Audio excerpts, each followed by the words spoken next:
Hello guys, in this video I'm going to show you how to display future events on the map on the QLD Traffic application. But first of all, I just want to mention, please don't forget to subscribe to our channel, because at 100,000 subscribers we are going to show you our YouTube revenue statistics and growth strategy, how to make money online. So let's jump into it. First of all, open the application on your device.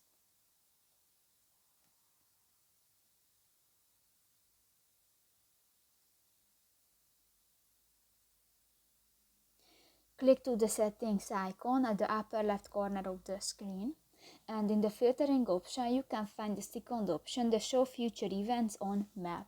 And if you want to display, just click to the next white circle and done.